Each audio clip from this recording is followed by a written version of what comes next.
guys, what's up? So for this interview, I went across the pond. Sarah, who is an architect, filmmaker, and all-around awesome woman, sat down for this interview via Zoom, of course, because we can't travel.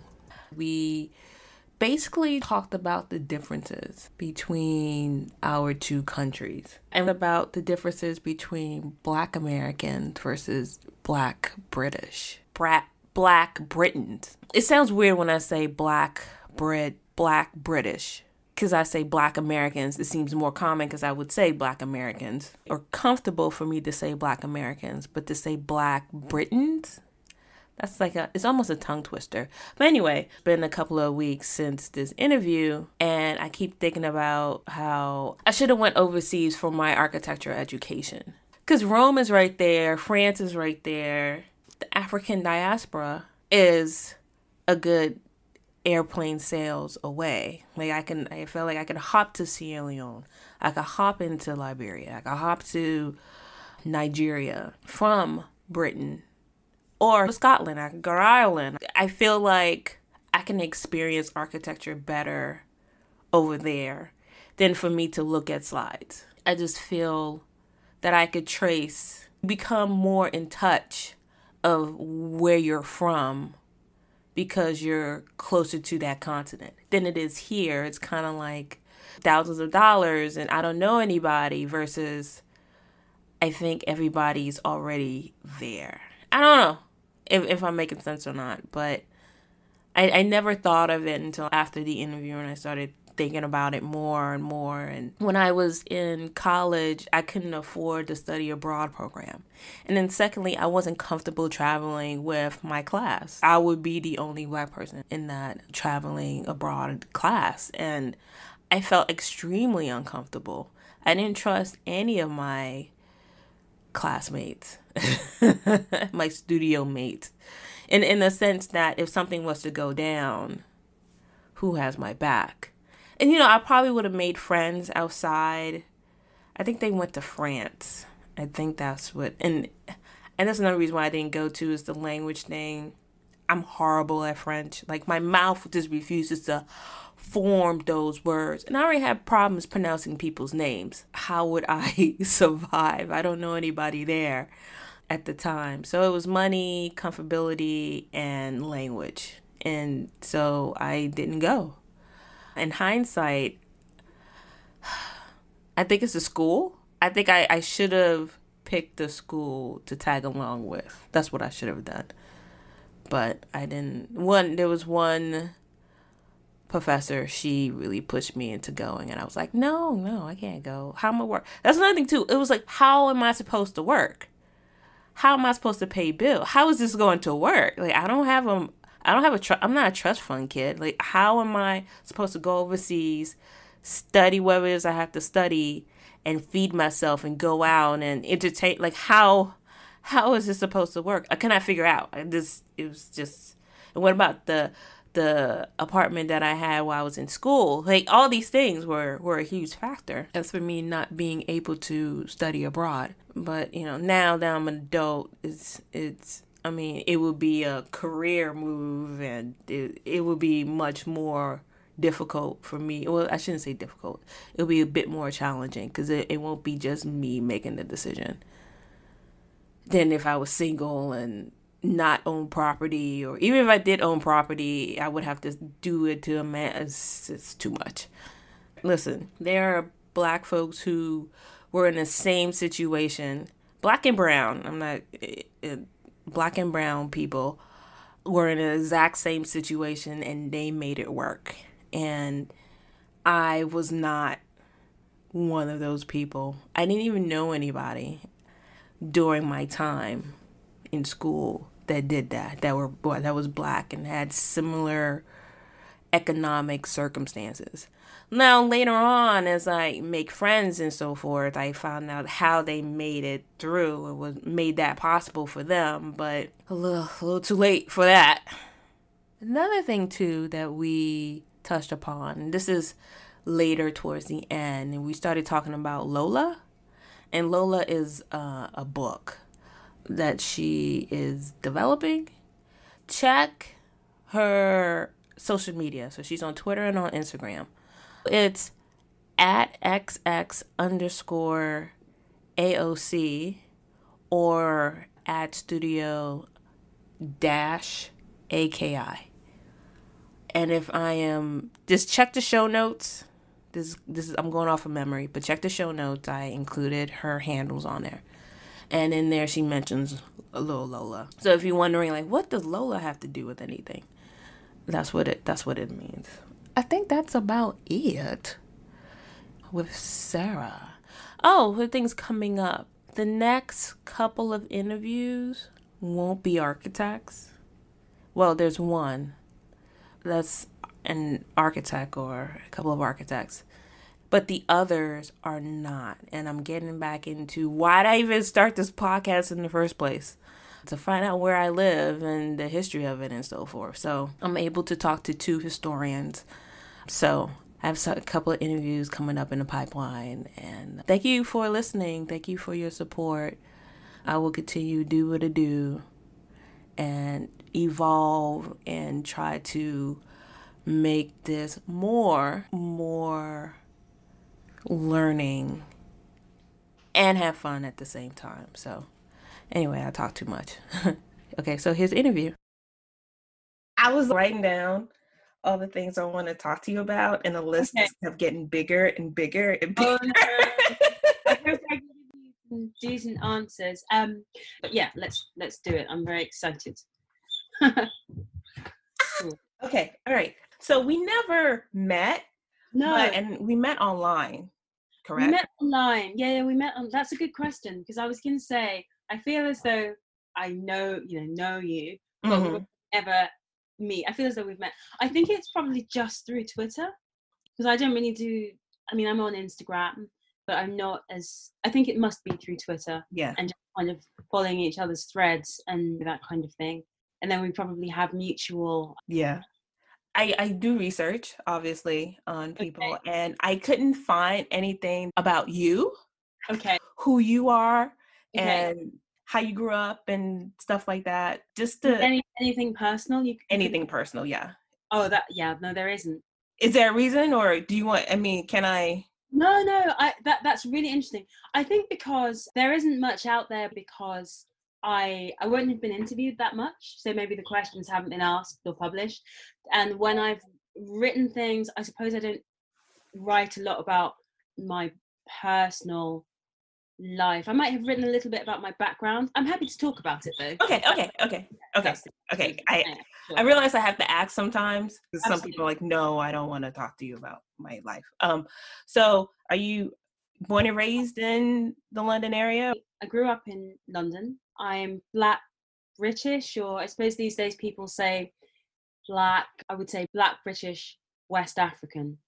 It's really it's becoming more and more complicated. But so I grew up in London, and I actually grew up in the part of London that I currently live in. Sorry about that. And there are reasons for that. But my parents are from West Africa. They both came to the UK as children. So I'm kind of almost second generation. My father is Nigerian, and he came to England when he was about 8, and he came by himself on a boat from Nigeria, and he was sent to Salisbury, essentially to go to school. So he was sent to boarding school from Nigeria, aged 8, by himself, and he was brought up by British guardians. His guardian happened to be a vicar, so he spent his young life, his formative years, in England, kind of sort of West Country-ish, what we call the West Country. He went to school in Somerset. And my mother came over a bit later. She came over when she was about 16, I think. She came over and trained to be a nurse and a midwife, and she landed in Newcastle. And then I don't really know how they met, but they both eventually kind of gravitated towards London, I guess, as you did in those days, and met here. And this is how I come to be. Yeah, so I'm from Nigeria too. No, so my mother, no, sorry, she's from Sierra Leone. Okay. And so that's quite interesting because she's from Sierra Leone and she's from Freetown, which is where the freed slaves went back to in 1887. That started. So she's from Sierra Leone. She's Creole. She has a European surname, but I don't know much about her history. Only that it's something I'd like to uncover more of. I don't know my maternal, or didn't know my maternal grandfather, for example. He died when my mother was very young, so I don't know much about my history on that side. But yeah, I grew up in London, and so this is the bit that you won't find much about online. My mother isn't very well. She has schizophrenia, which she's had my entire life since I was about 6 months old. So, how did you get into architecture? Yeah, so obviously inevitable question. How did I, and I've been thinking about this a lot, so how did I get into architecture? Well, drawing is something I've always done. I grew up as an only child. That's really important. I grew up as an only child, so I had lots and lots of time to fill. I don't know if this had to do with my mother being ill. I don't think so. I just had lots of time to fill. So I drew and I read books and I kind of disappeared into my imagination. But drawing was a really strong part of it. And although I kind of toyed with the idea of being a doctor because I wanted to fix my mum, I think this is something that lots of children probably go through, but also because it's a kind of good immigrant thing to do. You know, we become doctors, we become lawyers, we become engineers or whatever, but not usually kind of things within the creative professions. However, my father, because he had this kind of slightly unusual upbringing, he was very artistic and he had wanted to be an architect. So I learned to draw largely from him. He had been a draftsperson in Salisbury when he was young, and then he trained to be a surveyor, building surveyor in London. And what had happened to him is that he'd wanted to become an architect, but his father died when he was quite young. And so the money that was funding his education basically ran out, and he passed on his architectural ambitions to me, maybe, I don't know. So I learned to draw, and I spent lots of my young life doing that. There was also this thing in the background of somehow, I'm post-rationalizing this, but I think something about understanding, especially with my mother being ill, that the environment that we exist in is very important to I grew up with this sense of wanting to somehow be involved in making people's lives better, and I had this sense, and I'd obviously absorbed the idea of what an architect might be from my father, and I had this sense that the built environment was important. I wanted to use my creative abilities rather than maybe just being a fine artist. I wanted to sort of channel them into something useful, into something that might help improve people's environments. I think that's me. That's possibly slightly post-rationalizing, but I do remember that the statement I wrote to get into university was all to do with that kind of improving people's environments and people's mental health and so on. So that's why architecture.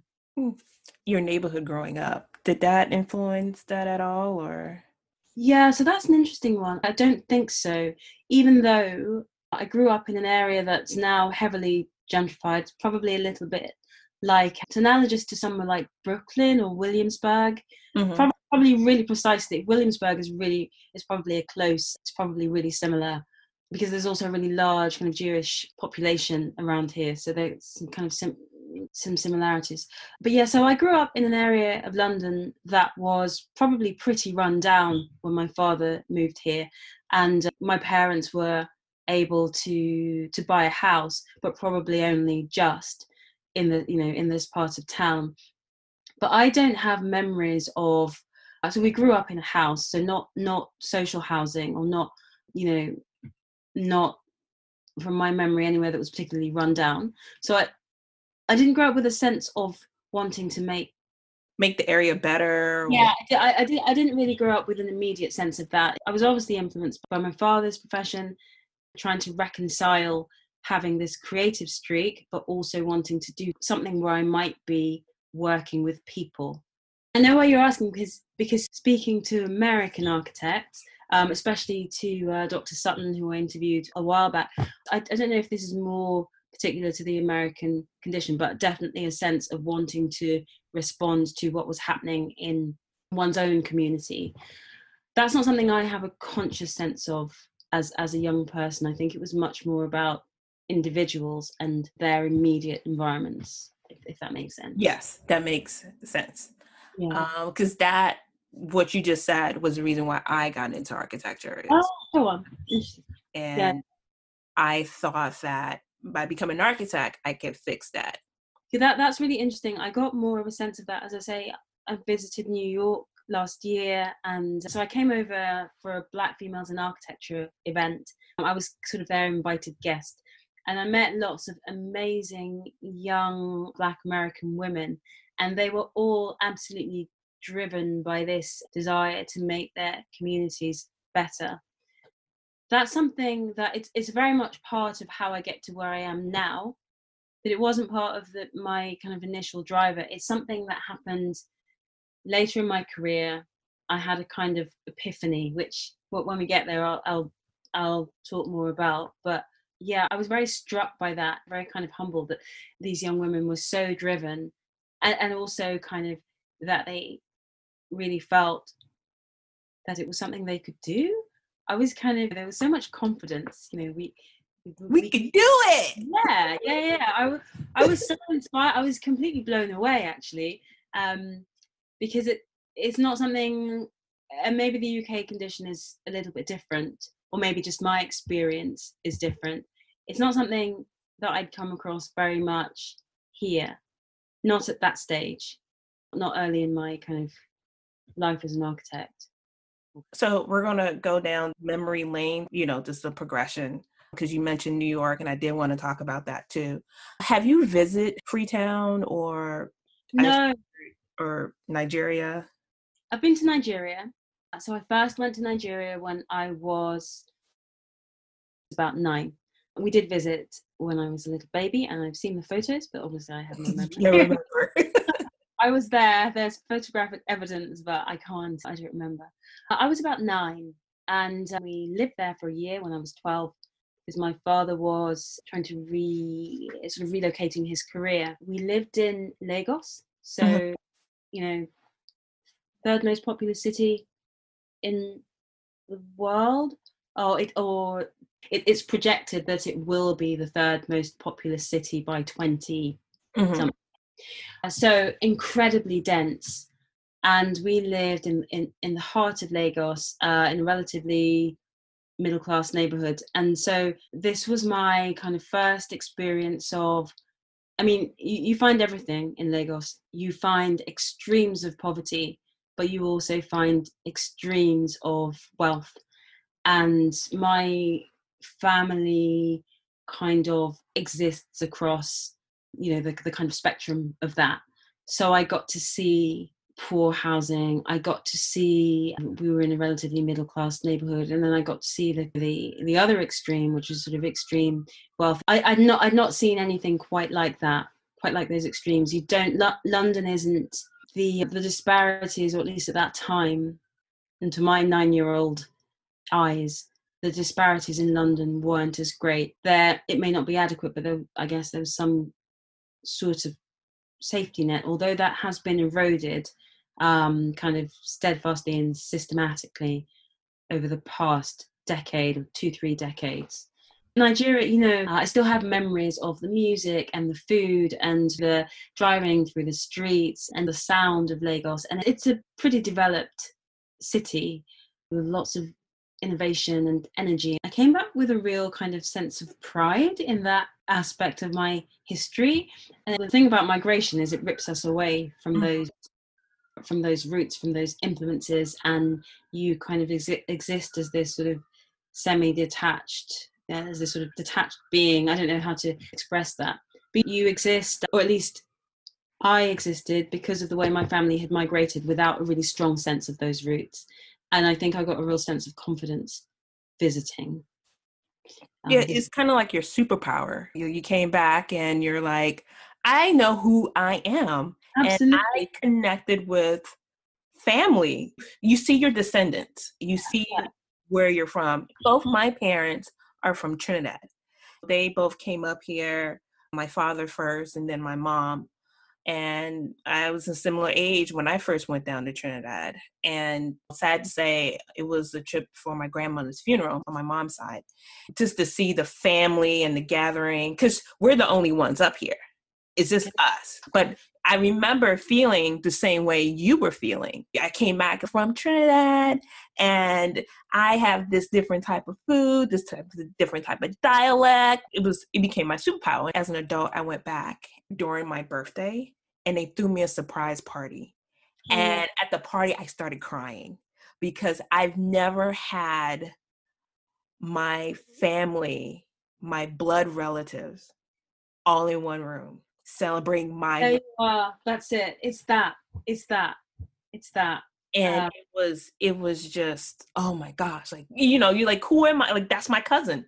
That's my mother's daughter's child, whatever the lingo is. And it's a physical thing, it is.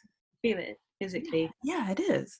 I'm going to pause on the trajectory for a second and just, I want to talk about the comparisons of being American versus being I call myself British person, because Africa is like a stone throw away for you. For me, it's like thousands of dollars. For you, it could be a good sale. You can absolutely run home, and it's easily connect your ancestry.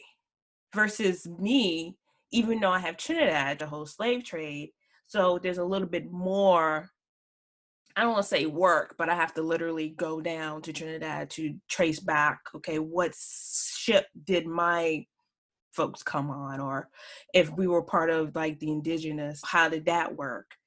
But for you guys, you already know who you are.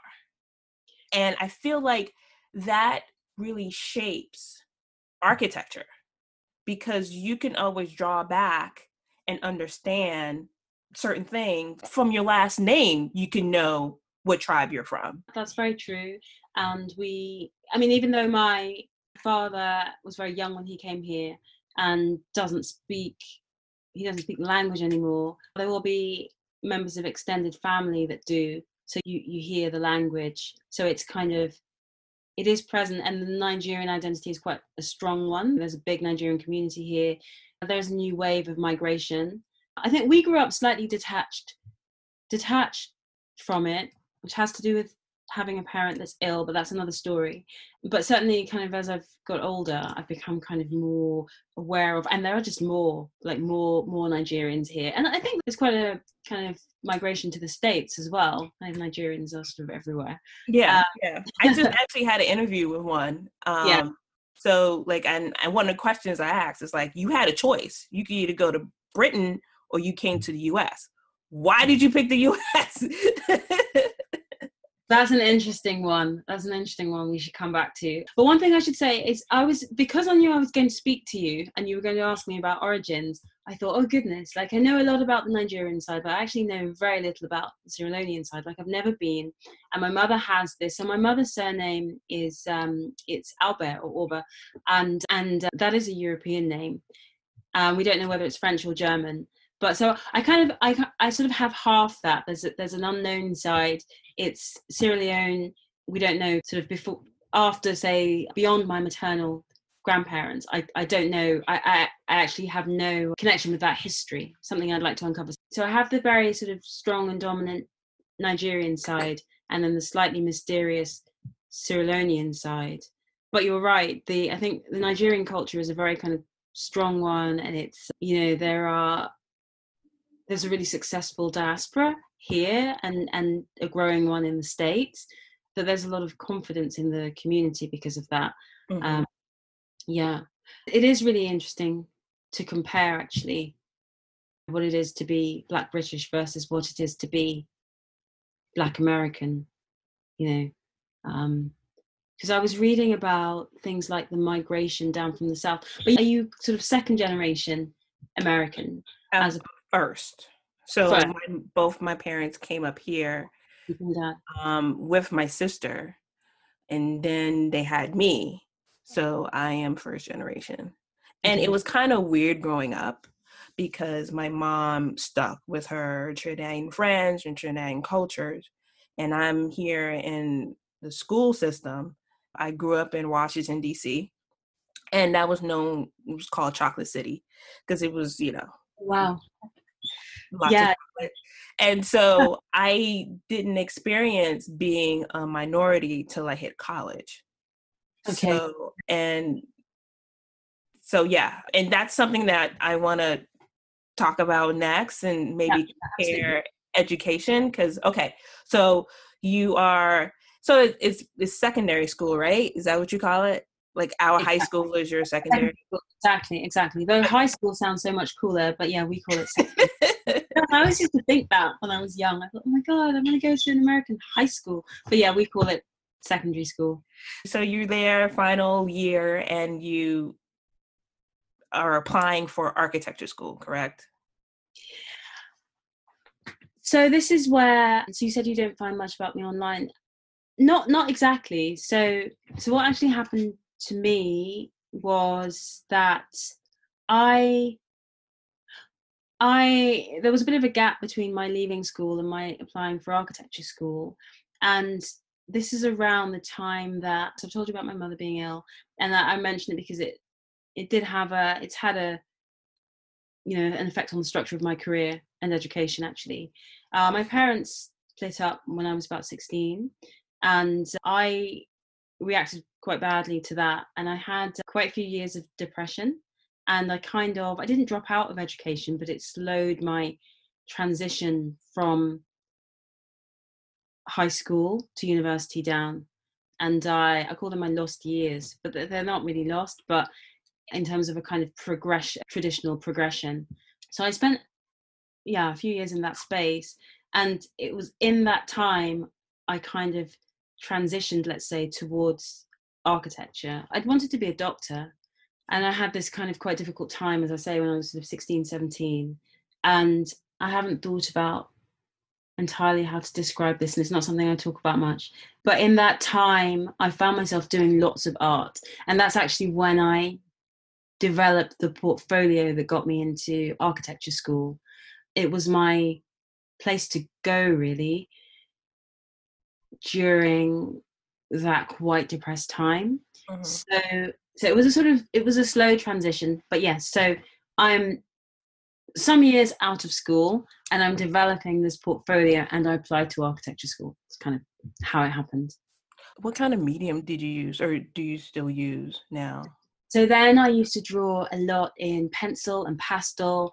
I used to do lots of portraits. I used to work a lot from photographs, and sometimes from life, but less so. I used to take photographs and sketch the city, but not so much. I was really, really focused on people, actually. So pastels, and I kind of gradually started to teach myself to use oils.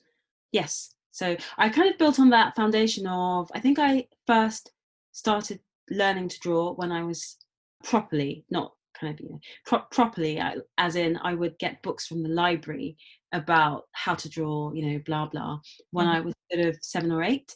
And that's when my father would help me. So I was sort of building on that foundation of drawing, and just I'd explore different media. But the thing I really loved was pastels, so chalk and oil pastels. Mm-hmm. So Yeah, yeah. I love pastels.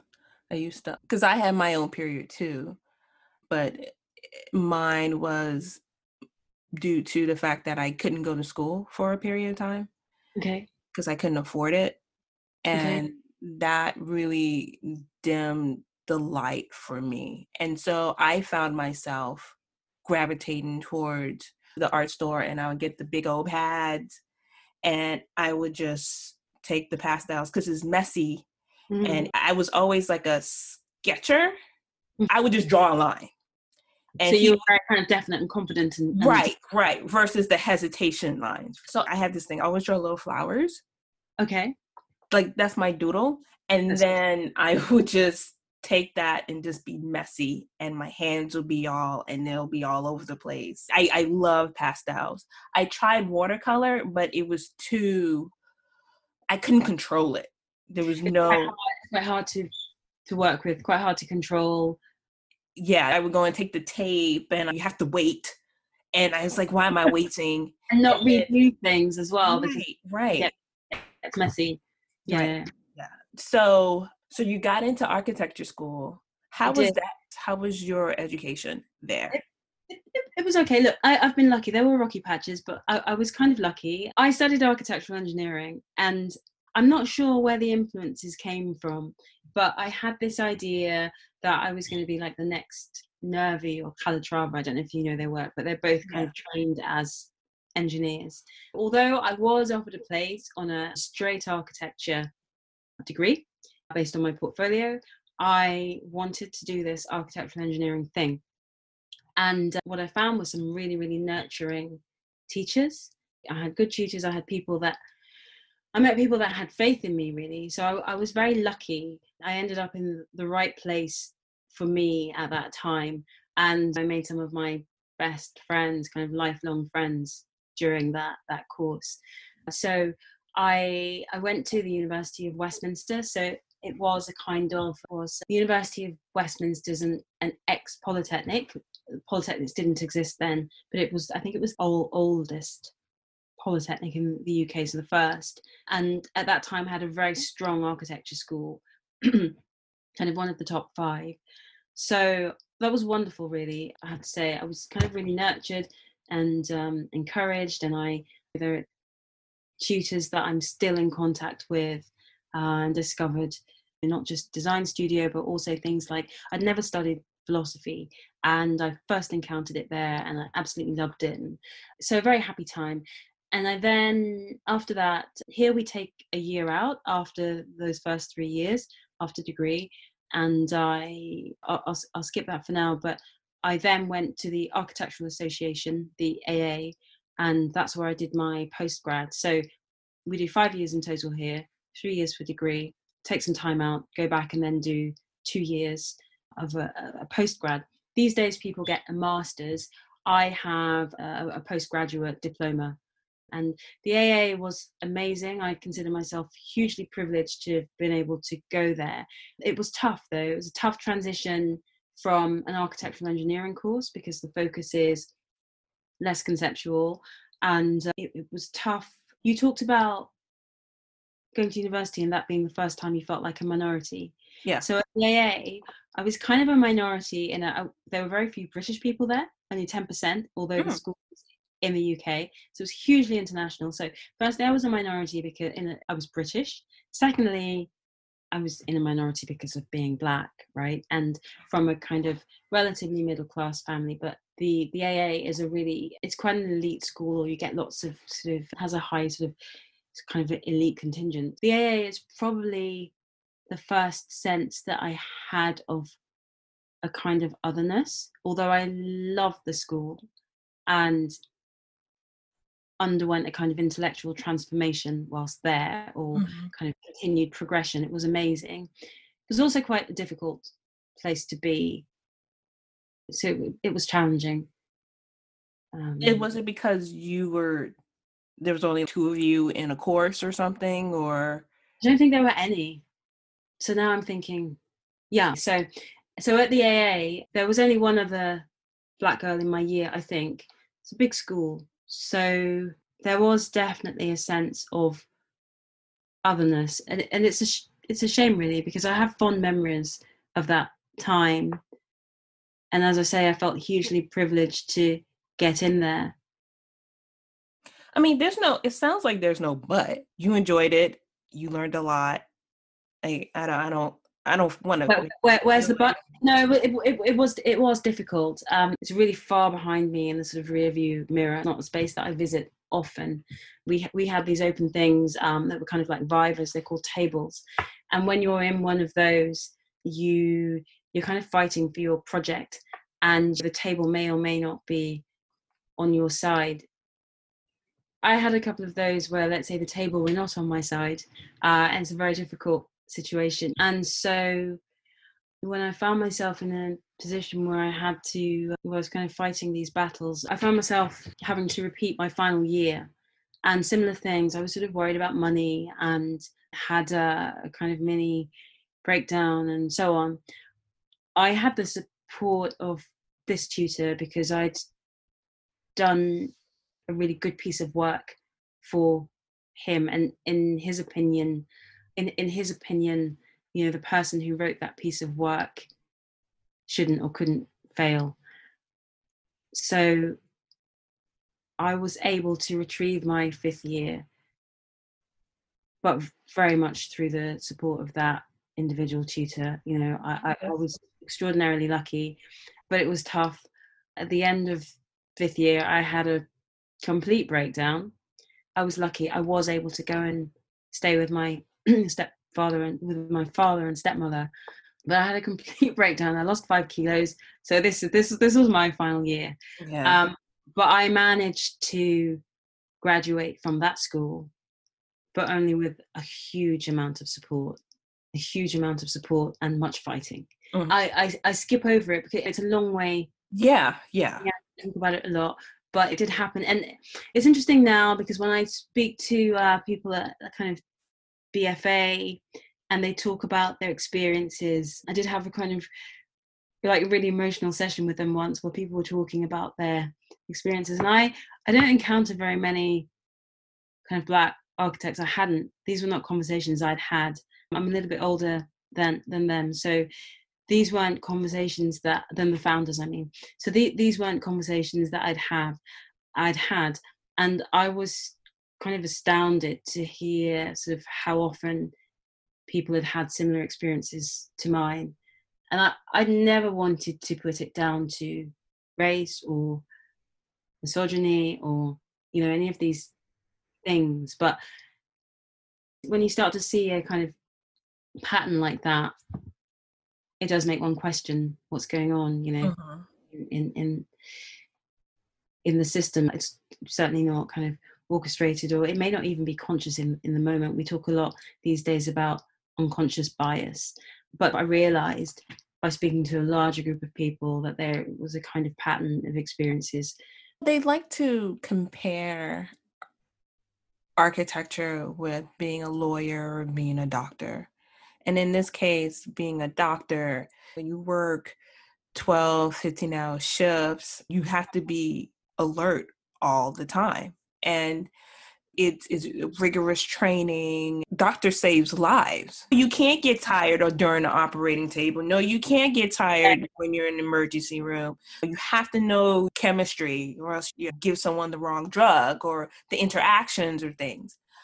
Architecture, you have to question, why are you doing this? Why is it that you have a military style to break you down just to build you back up? And they don't even build you back up. It's kind of just, they kind of just break you down. And if you survive, you survive.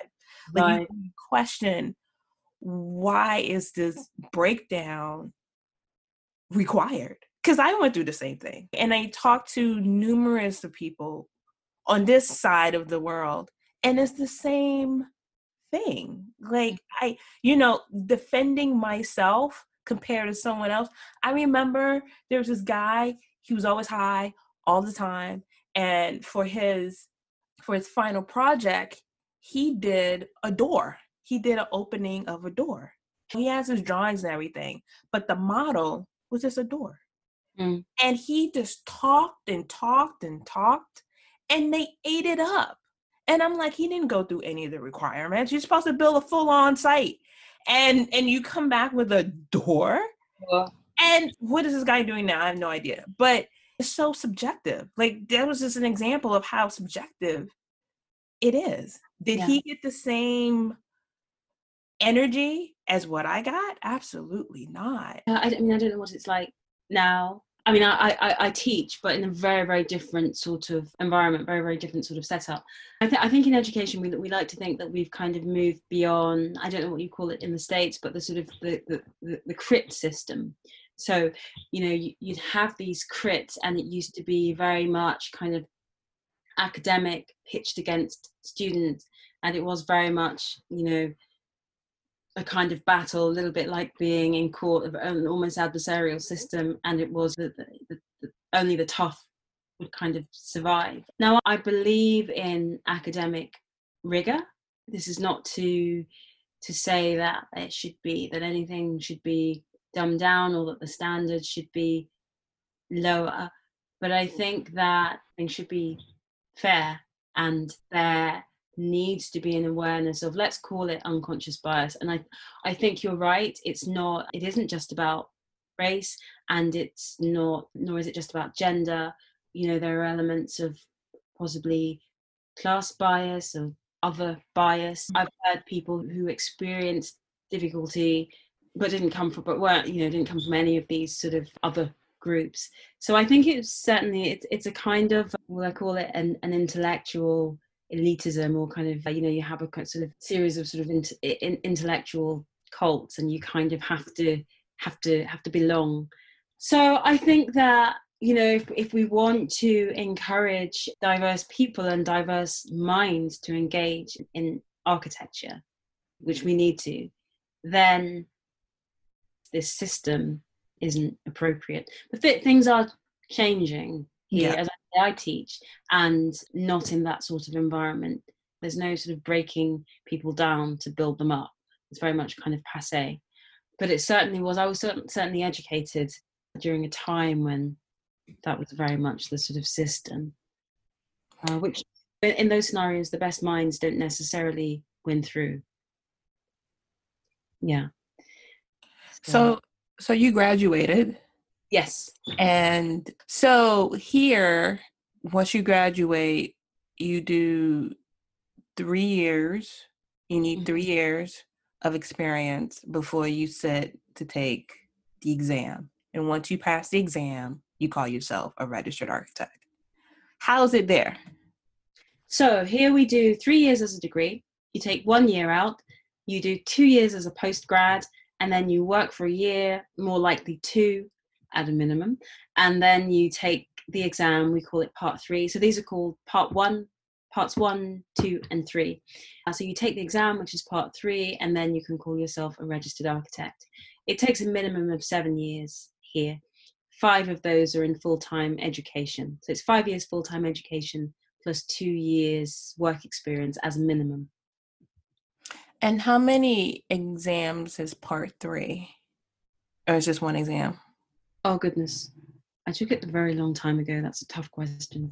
We had, I think, 2 written papers, and 2 written papers, a case study, a kind of thesis. So it's part coursework and part exam. I call it coursework, part kind of final written submission. And the exams are long. There's a 7-hour exam that's meant to kind of replicate an office scenario. You learn about, was predominantly then UK law, and you're given a scenario to kind of work through, engaging a new client, whatever, within a 7-hour period. And then there's another shorter exam, I think. But so what you do is you study that alongside working. So you're working, and you'll probably be doing lectures in the evening. Or maybe there are lots of different setups, but ultimately the exam at the end is kind of similar. You do a couple of written papers, you submit some written work, and then you have a kind of viva as well at the end. So ultimately you don't pass until you've had this oral exam, and you're deemed competent to be an architect.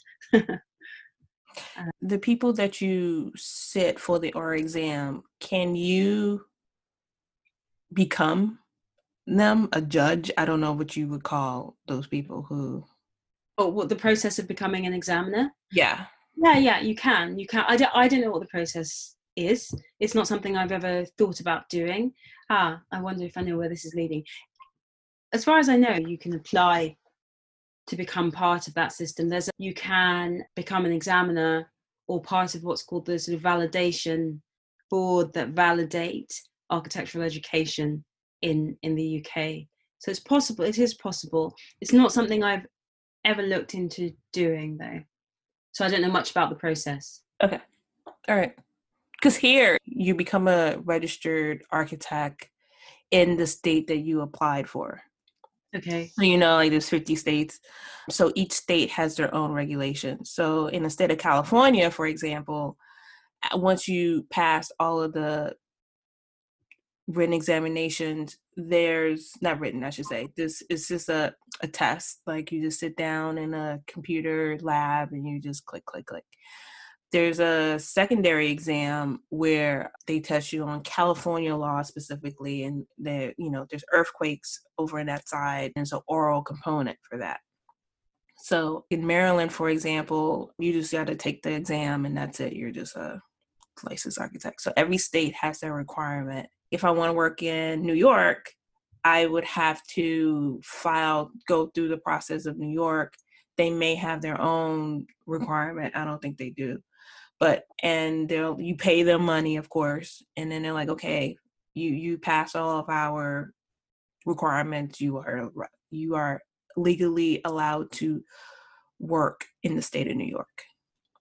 Okay. Yeah. So you have a more complex system because you have a different law. You have different laws in each state, and whereas here you pass it. I mean, we're a tiny country, right? So there's one board, there's one exam, and then So if you want to work in Scotland, or you have to go through them no, you don't. No. Sorry, that exam qualifies you to practice in the United Kingdom. So that's Great Britain and Ireland, Northern Ireland.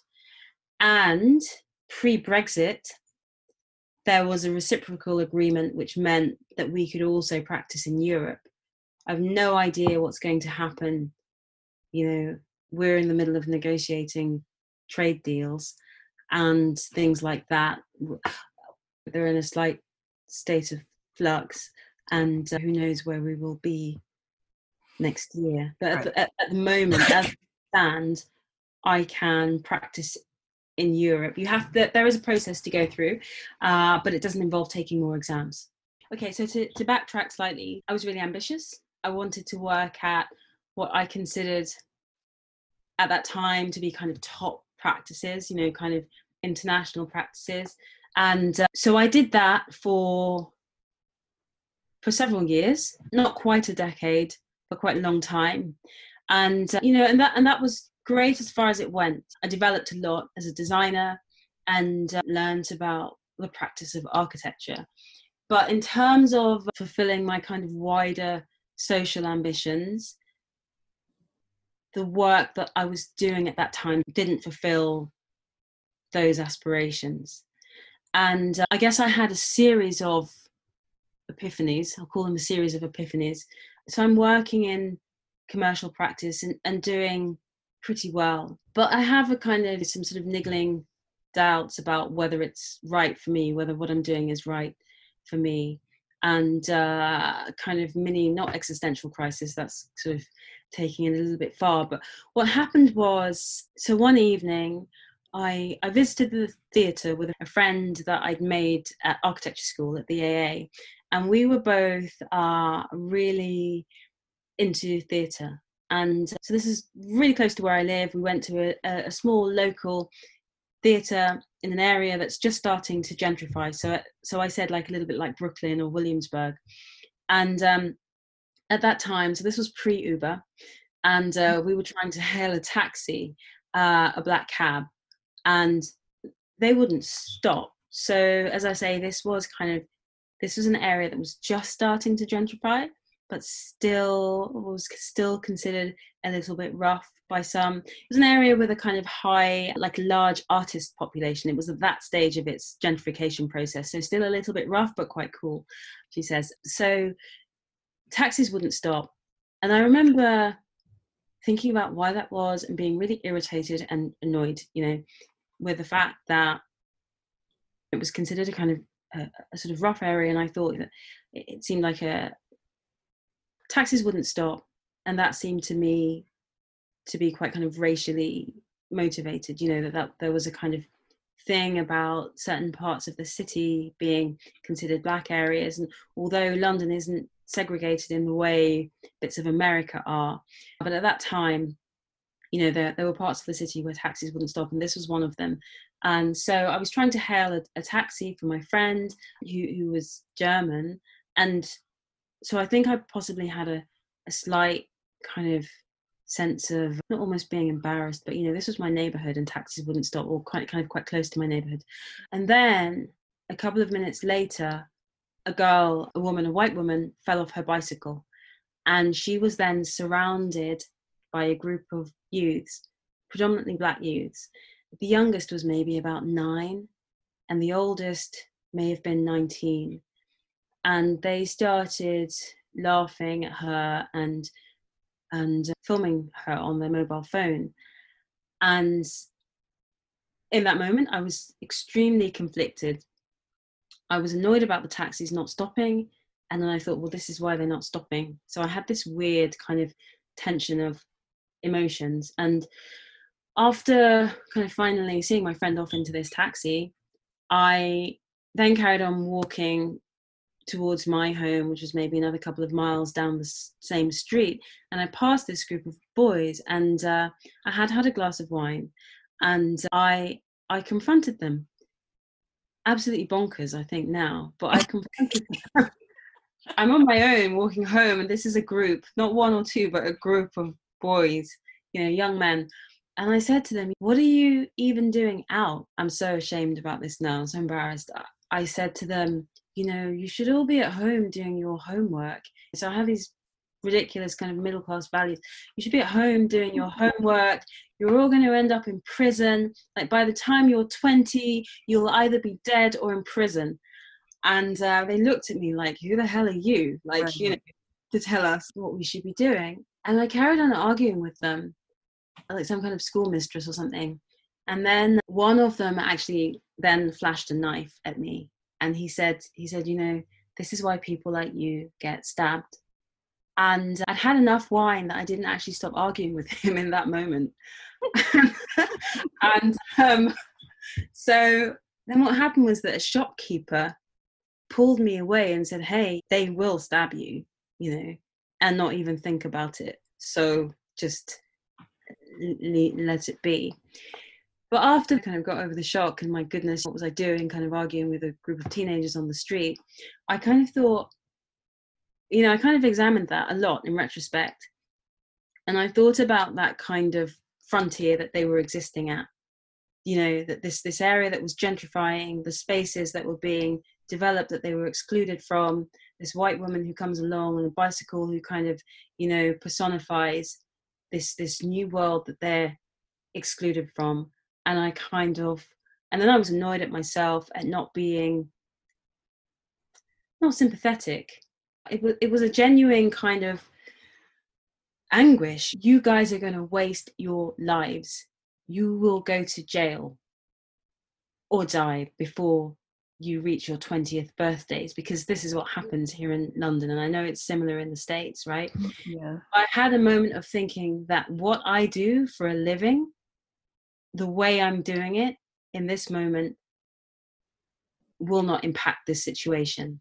And I just had so that was my moment of kind of having a shift of values, or it's starting to feel more urgent that what I do, I love designing, I love making beautiful things, but it also suddenly became much more urgent to tackle the kind of social inequalities and injustices that lead to a group of youths feeling that kind of disenfranchised, that that they kind of resort to anger and violence. It's that I kind of had a slow, so it was a slow process of shifting, but I knew soon after that this wasn't where I wanted to be.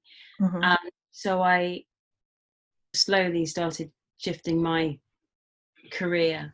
And I mean, I've taken it off in a slightly kind of unusual direction with the sort of filmmaking.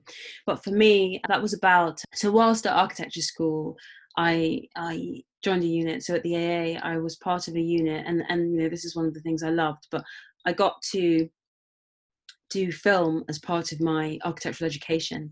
And what I slowly came to realize is what a powerful tool film is for communicating and for changing the way people think and for amplifying voices. So now I'm not entirely answering your question, but I've slowly moved my career to a place where, at the moment it's very much about filmmaking, and it's about amplifying, trying to encourage people to participate in the process of creating the built environment and showing them that you can be part of that. So the film I'm making at the moment about female architects of colour is about amplifying their voices, amplifying our voices, but also saying to young people that whatever background you're from, you can be part of this process and try to encourage people to become part of the process of creating and changing their environments. The reason was that I wanted to move towards effecting change. I suppose, if I'm being kind of really critical, in retrospect, what I recognised is that working in the sort of big practices in the way that I was sort of part of the problem for these communities, kind of part of the process of creating environments and parts of the cities from which they were excluded, as opposed to kind of participatory processes that involve people in changing their own world. I wanted to shift towards that, which seemed to make more sense to me. So you picked up the camera and the XXAOC project, and then there was She Draws, She Builds. Yes. So She Draws, She Builds is a film that I made a couple of years ago. And the way that came about is that I decided to go it alone, and I'm still sort of finding my feet and kind of looking for networks. It's very difficult to get a small practice going. And so in that time, I was sort of looking for people to connect with and thinking about how I might use film more as part of my practice. And I came across this group of women, or I was introduced to this group of women, which was led by Anna Charbel, with whom I currently work on Women in Architecture. And she'd started this conversation with this group of women where they were sort of talking about their lives as architects and what it was like to be a woman in practice. And I kind of went along to a couple of their sessions, and then there was a conversation around kind of recording what they were doing and getting that out to a wider audience. And essentially I became the filmmaker for that project. I kind of offered my skills and services, and so we made that film over a period of a year or so, interviewing women.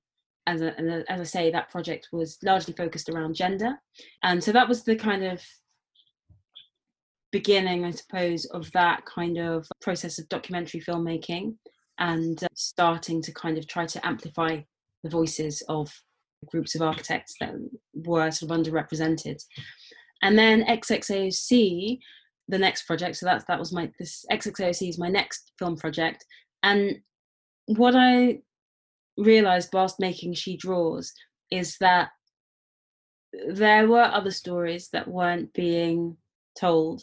I wanted to focus on female architects of colour, partly because I am one, but partly because we only really touch on it in She Draws. And something else happened, which was that I started thinking about, and I wasn't the only one, Black females in architecture were also thinking about it, but about the kind of lack of data and information, lack of kind of historical data. There is, particularly here in the UK. So in America, you have this amazing system where you've numbered all your Black architects. We don't have anything like that here. So, the data doesn't exist. We only started recording information about ethnic origin about 10 years ago. So I couldn't tell you who the first Black woman to register as an architect was in the UK. So I became kind of really interested in answering that question. And actually, the first kind of pitch or sort of incarnation of this documentary idea was to uncover that. And the idea was that alongside that, there would be a series of interviews with Black women who were practicing architects. And so, in the process of making that film now. So XXAOC it's partly a research project to uncover this historical information, and it's a documentary which explores the work of female architects of colour now, partly to kind of, you know, showcase them and amplify their voices. So there's sort of two strands to the project, and kind of sort of depending on how the research pans out, that may or may not feed into the film. It's really difficult to uncover this data because it's not information that's been recorded, you know. So if you look back through sort of college lists of names, they won't record ethnicity.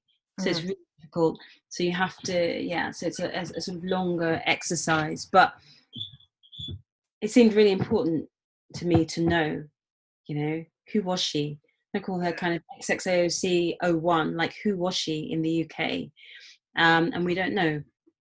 So that's the project, really. How did you get to New York? Yeah. And it seems you have this love affair with I said Miss, she's a doctor, Dr. Sutton. Like how did that romance start? Dr. Sutton, the amazing Dr. Sutton. So it's all part of the XXAOC project. So what happened was I started making that film and started tweeting about it, and Black females in architecture were doing their thing. And then there is a woman called Denise Cesario. I hope I'm pronouncing her name correctly, but Denai is an advisor with Black females in architecture, and she, as you Americans say, reached out to me, and you say it. She reached out. I think it's a very American thing to say. Okay, all right. I have no idea what would be the equivalent of reaching out, but it you know, it is what it says on the tin. So she reached out. Okay. Never met before. And then I was putting together this conference as part of the NOMA. Yes. NOMA conference. Exactly. So she had this proposal, Global Grassroots panel. So it was me, XXAOC, Black females in architecture, and then Dami Lee Lawrence of Perkins and Will. We were invited to New York by Denai, and Black females in architecture came along and set up a kind of meet and greet, and I joined that. They kind of invited me to be a guest, let's say. And Dr. Sutton, what happened was, so I wanted to make this documentary, and I thought, well, the reason I'm making the documentary is because we don't know who the female architects of colour are. So I tweeted, you know, I sent a tweet out to the Twitter sphere asking whose stories I should be telling, who were the female architects of colour. And I have to say that the majority of responses, or a huge portion of responses, came from America. And Dr. Sutton was one of it may have been the first or second, like one of the really early tweets. Mm-hmm. And so I started researching her. And then I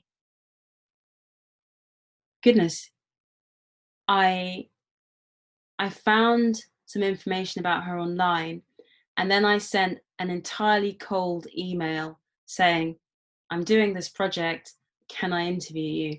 And I thought it would just go off into the kind of weeds, because some emails did. I didn't hear back from some people, but mm-hmm. She put back and she said, the thing is, I sent a prospective list of questions, and she wrote back and she said, well, yes, I'll be part of your project, but your questions are a bit generic. So this is what I've written. Do some research and come back with better questions. That's what happened.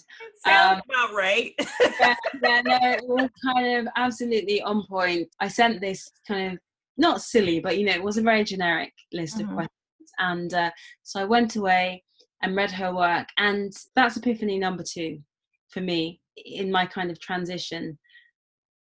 Just kind of uncovering her work, particularly in weaving a tapestry of resistance, and just kind of the way she's kind of dedicated her career to giving back, but also to empowering. And I thought, wow, this is where it's at. You know, this is the kind of work I want to be doing, and I'm going to learn as much about this woman's work as possible. So we did this interview, and she was amazingly generous and erudite and all these things. So I was just very, very lucky. It was a combination of being lucky, having a tiny bit of chutzpah, you know, sending out this cold email, but largely due to her generosity, because people don't always say yes, and people aren't necessarily generous in interviews. And she was and has been subsequently. So yeah, that's how it started, just completely sort of luck and chance. And I was like, you guys look so cute together. Look at that. she's amazing. There are, of course, kind of Black female mentors, but she's what an incredible career and what kind of body of work. Definitely. So you recently hosted a panel called Coronavirus, a Great Leveler, and it was part of the London Festival of Architecture. Yes. How has the pandemic affect you and your current research? Do you mean me as an individual, or do you mean me as a? I mean, so let's start with the London, with the coronavirus and the with the thing. So what happened was, so we in London went into lockdown late March, and kind of 2-3 weeks in, stories started to emerge about the disparity in deaths, and initially, between races. And initially, at that point, I was reading articles about the disparity of deaths in the NHS, and we actually lost a family friend. Well, he was the 4th NHS doctor to die here in the UK. And so I was, partly because of that, I was sort of paying lots of attention to the media and stories around this. And at that time, Emily Maitlis, in the introduction to Newsnight, the program that she presents, said this thing. She said, "Coronavirus is not a great leveler, the effects of which rich and poor experience alike." So my talk was "Coronavirus, a great leveler?" ? And Emily Maitlis's words were that this is a myth we need to debunk. And so at that time, this is a couple of months ago, people were sort of still coming out with this little sort of cliche, this sort of talking about the idea that anyone can get coronavirus. It doesn't discriminate. That's where this line came from. And so after hearing that, I started then sort of reading about the figures, and I thought, this is really something. Then it became a story, the inequality, not just here, but in America. So the kind of disparity in death rates, and the fact that people's work circumstances were potentially kind of exposing them to the coronavirus, that there was a kind of inequality across sort of professions and living circumstances, and all of these things factored into how likely people were to catch coronavirus, and then how likely they were to die. And I also suspected that there were other factors at play, and we still don't have the answers. It's still being investigated. But so, for example, the family friend that died he was an NHS consultant, so socioeconomics didn't really play a role in his death. He wasn't someone who lived in an overcrowded household or was kind of poor. So I just became curious about why these inequalities exist, and beyond the socioeconomic things that we kind of know about. And so that's why. And I thought, well, XXAOC, what an amazing group of women, Dr. Sutton, right through the entire list of people I've interviewed and would like to interview. And it just seemed to me that they were a perfect group of people to discuss this topic. So hence bringing the panel together. And then obviously in the wake of that, not in the wake of that, but since the idea was first floated, there's obviously been the death of George Floyd, and everything that's unfolded where you are, and the kind of transatlantic sort of global conversation around racial inequality and police brutality. So it all sort of came together in a moment, kind of, not one that we would have chosen, but that's kind of how things came together. Yeah, it's you guys toppled a statue. You dragged it and put it in the water. That's what I heard. It happened. A statue was toppled here, and then you guys started toppling statues. It became like a thing, right? It's a thing. And then now they're changing names of schools.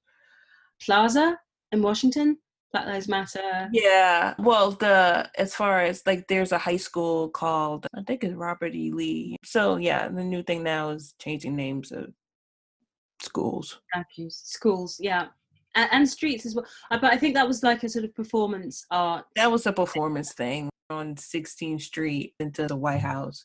And that's where the Black Lives Matter has been painted on the road. And then the mayor changed street, that intersection into Black. Yeah. And I saw that online. Yeah, which I thought was pretty cool. And when I first saw it online, actually, I hadn't realized that that was a kind of state-sanctioned, bit of activism. And so I'm like, wow, that's amazing. What these guys are doing. I mean, it's still amazing. But yeah, at the time when I first saw it, I hadn't realized that it was a sort of orchestrated thing.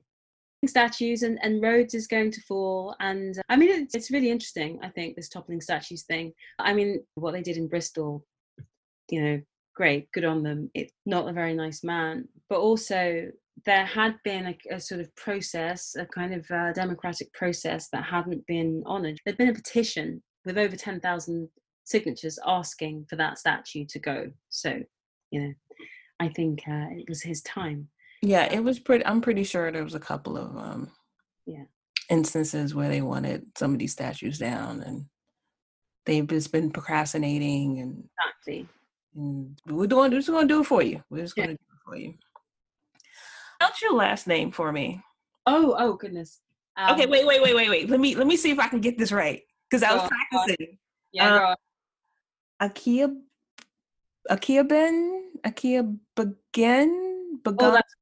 That's closer. Akigbogun. Akigbogun. Okay. Yeah, that's how I say it anyway. It's pronounced differently depending on. Yeah, that's how I pronounced it as someone who's lived all my life in London.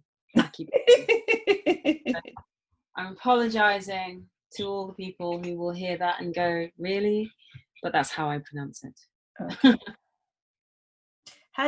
Did you ever ask your father, how did the name Sarah come out? Like, why did they name you Sarah? Or is that? No, I don't know. That's such a good question. I spent most of my childhood wanting to be called something else. Now I've accepted it. I don't know. I think it was just, it's a good English name. My mother has a Christian first name because Creoles do. So both my parents had this very kind of anglicized, well, my father certainly had a very anglicized upbringing.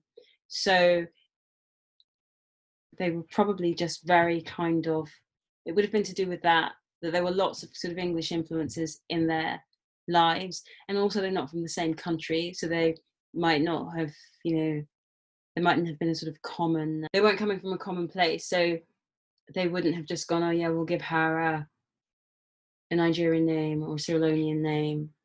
But I think that because of their own upbringings, because of my mum being Creole and having an English name, and my father having grown up here, that the idea of giving me an English name probably wasn't such an odd thing. But I do have a Nigerian middle name, obviously, which is, so my name is Sarah Abimbola, and I don't use the Abimbola much. But some of my aunties might call me, that's how it's pronounced. Sometimes I get that, but yeah, Sarah. Names have. I was going to say, with the podcast, what's your ambitions or? My goals. Okay. Yeah. I like talking to people. You're very personable and you're very open as well. So you make it kind of easy. And I did this because there weren't any Black female podcasters talking about architecture. No. And having the interviewing people that I'm interested in hearing. Last week, I talked to Black students, and I love that conversation because it was a casual conversation, and it wasn't, let me tell you how to do, with the finger wagging, and I'm older and I know more. At least I felt like I didn't do that. They may have been like something else, but it came out of frustration. It came out of like, people need to hear from all spectrums of Black and brown excellence in this field. So yeah, it's a great thing that you're doing. More power to you. And you too. I got attracted to you because a Black female filmmaker in architecture. What? Yeah. Like you're doing it. I support you a gazillion %. And so Lola is this little precocious young woman she's a girl, but she wants to be an architect. So talking about inspiring younger people to consider this profession. So she's this young girl who grows up in a rickety old Victorian house and loves to draw and wants to become an architect so she can make the world better, blah, blah, blah, all of that stuff. But she's traveling in a kind of environmentally friendly way. She's traveling around the world with a 0 carbon footprint. And she's visiting architecture, and she's going to visit as many buildings created by people and women of colour as possible. Not exclusively, because I love the Colosseum in Rome or whatever. So that's a kind of ongoing project. And she is going to become, the ambition is that becomes a little book and maybe like a little film, like a short kind of animated film. So that will be a kind of slow burn. But that's something that's quite kind of close to my heart. And trying to diversify the profession, but to get some young folk. And I recognise that the profession needs restructuring, that it's a difficult profession to be in as a Black person, and that there are lots of issues around income and working conditions and so on. So sometimes I wonder whether that's a responsible thing to do. But I think we do need people of colour in the profession. We need people from all classes, and we need to tackle the issues around the structure of the profession and poor working conditions in order to make it more accessible. So that's how I kind of to that potential criticism, because some people say, is it responsible to encourage people? This isn't necessarily about race, it's partly about kind of means, whether or not people have the financial means to sustain an architectural education and career. But my answer to that is that we need to change working conditions and improve them so that people from all backgrounds can be part of this profession. Sorry, that's my little political. No, I mean, architecture is political. We gotta add that stuff. Indeed. Yeah. Sarah, you've been awesome. Thank you so much. Thank you for giving me so much of your time. No. Now I can stalk you and love you like you love Sharon. Ditto. Thank you so much. Thank you. Have a good evening, afternoon, rest of You day. too. Have a good night. Cheers. Thank you. Cheers. Bye. Bye. Hey, listeners. I have an exciting announcement. I decided to launch a membership program for the show, where you have a chance to support me and the show directly. I love creating the show, and it means the world to me that you all tune in to keep hearing me week after week. But it takes an immense amount of time and energy to produce. I want to keep the show going, and I want to invest in its growth. And I also want you to become a partner with me in this journey. That's why I'm excited to give you a chance to officially become a supporter of the show at glow.fm/archispolly, ARCHISPOLLY, or by clicking the link in the show notes. It's quick and easy. It takes less than 30 seconds and just takes clicking a link in the show notes and using Apple or Google Pay. You don't have to create any new logins, and you can contribute as much or as little as you like. If this show is part of your day or week, and you like what I'm doing, then visit glow.fm/archispolly, all one word, and support me and the show in any way you can today.